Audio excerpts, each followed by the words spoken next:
Okay guys, we're going to start this video off by doing a free mod on the C4. So what we're going to do is a mod commonly referred to as the Frisbee mod.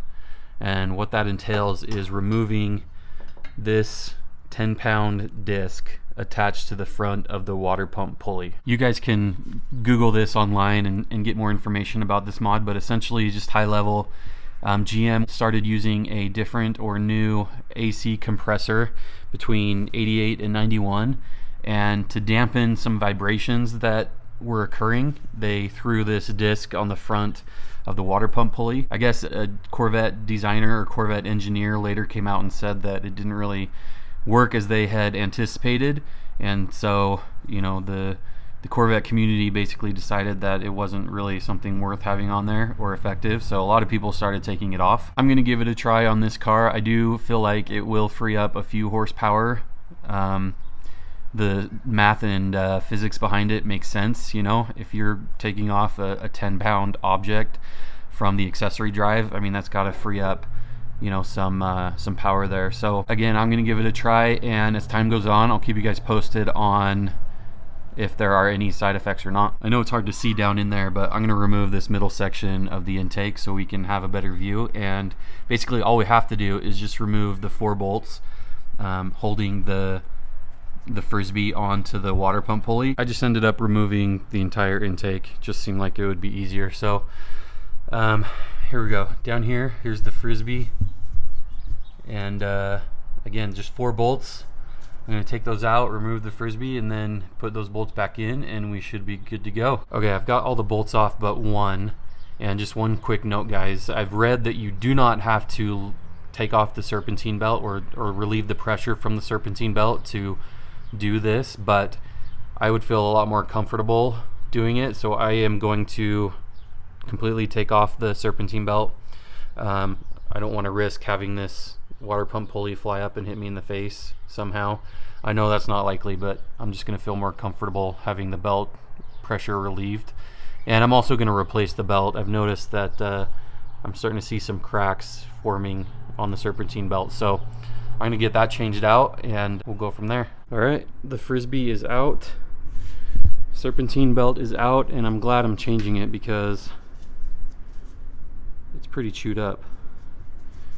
A lot more cracking than I thought, so glad we're changing it out. One thing I'm noticing, guys, is because I have this camber brace right here, I don't think I'll ever be able to change out this pulley if I need to, or put like an underdrive pulley on there, because there's just like no way I can get this thing out. I've tried a few different ways and can't get it. So if you have any tips, let me know, but that sucks. I've got the serpentine belt replaced and the bolts for the water pump pulley replaced. So I read that for some Corvettes you need to use washers in the same thickness as the Frisbee when you go to reinstall the pulley and the bolts, just to ensure that the bolts don't bottom out on the water pump itself, and to ensure that the water pump pulley is held in securely. I did try reinstalling the pulley without the washers on this car, and I didn't see any issues.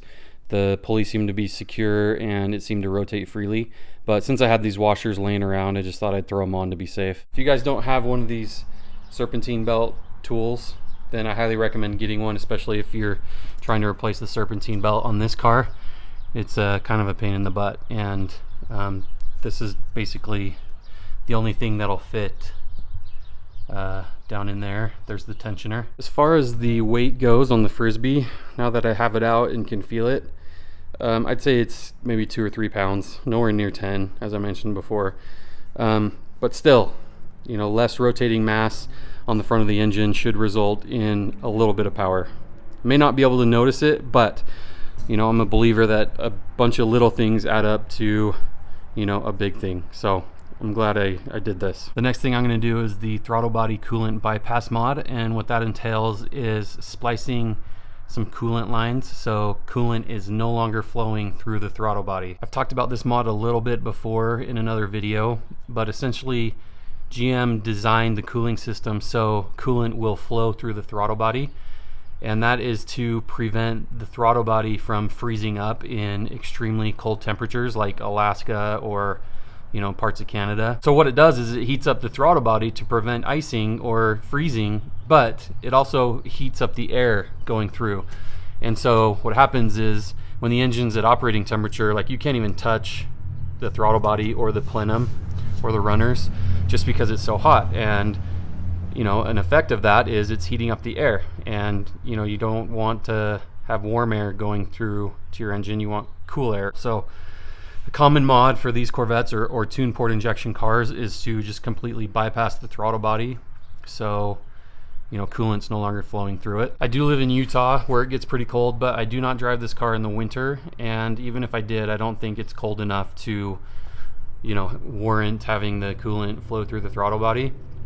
So I do expect this to free up a few horsepower, and it should clean up the engine bay a little bit.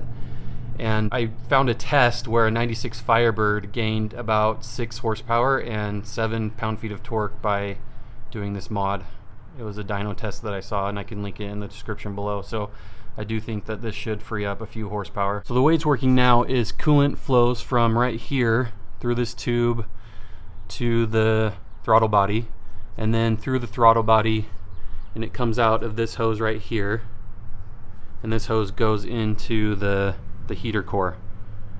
So essentially what I'm going to do is I'm going to splice this line with a line I'm going to run from the manifold, and again essentially bypass the throttle body. Here's a quick mock-up of what I'm going to do. So I bought this 5/8 heater hose from AutoZone.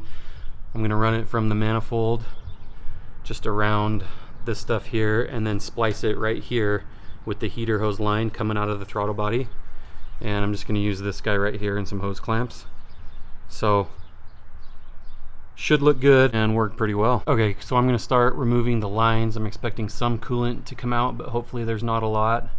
So over here by the manifold and the throttle body, I've got an old rag there, and then here there's just not really any way to get anything in there. So I've got some paper towels a little bit lower. So here's the passenger side line. Sorry, you probably can't see that very well, but right there, and then there's the manifold line, and then that is the throttle body line. So I'm going to cap the lines going into the throttle body, and then plug in the new heater hose to the manifold port, and then connect it to this hose right here. The lines were a little difficult to get off. You just got to kind of help them off with a screwdriver, just kind of get some leverage and go back and forth and kind of walk them off the flange, but it wasn't too bad. I had to get creative on one of them. This one just did not want to come off, so I had to get my razor blade out and kind of make little cuts along here just to kind of loosen the grip, because I'm sure these have been on there forever. So it's not too bad. It is a little bit of a pain in the butt, but doable. Alright guys, I'm just about ready to button everything up. So I've got the new heater hose attached to the manifold right there. That clamp is tightened, and then right up there, I'm not sure you can see it very well, but right there I've capped the throttle body coolant port just with one of those rubber vacuum hose caps. It fit on there nicely. And then also over here did the same thing. So I'm just ready to splice these lines in, and then we should be good to go. Okay, I've got everything buttoned up. So the heater core line, I just kind of snaked it up in between here by the AC compressor. And so just to show you, so there's the base of the manifold, and then it just comes around. I put a zip tie right there, splice the two lines, and then the line goes on to the heater core. I did notice that when I lower the hood, it does kind of touch this line. I can see it push it down a little bit, but I am able to close the hood no problem. And when I open it, I don't see any major scratches from these clamps, and it doesn't seem to, you know, push very hard onto this. So I don't know, I think I'm good. I'll watch it and see how it turns out, but I'm happy with it. I think it looks pretty good. This is the only kind of configuration I could come up with, you know, like I've read online that a lot of people do a different, you know, different things as far as routing the line goes, but there's so much crap in here that I don't know how I could have done it any other way. So if you guys think of anything or have any tips, let me know in the comments below. I can easily reroute this at some point. I'd be interested to see what ways other people have done, but overall I'm happy with it, and I'll keep you guys posted again on how the Frisbee mod goes and this one. Okay guys, quick update for you. I rerouted the line a little bit. I wasn't crazy about having it come up through here and resting on top of the AC compressor, so I moved it a little bit. I have a couple zip ties here to hold it pretty stable, but I feel like overall this is a better spot for it, and I'm really pleased with how it looks. And this eliminated the hood clearance issues that I was having, so that's really good. I have taken the car for a ride and there are no leaks, which is good. I did end up burping the cooling system just in case any air got in there when we were taking apart the lines. We did lose some coolant, so I made sure the coolant level is topped off, and the car ran great. So I'm really happy with this mod as well as the Frisbee mod. I think they both look really clean, freed up a little space in the engine bay, and they should help with a little bit of power. Thanks for watching, guys. I'll see you in the next one.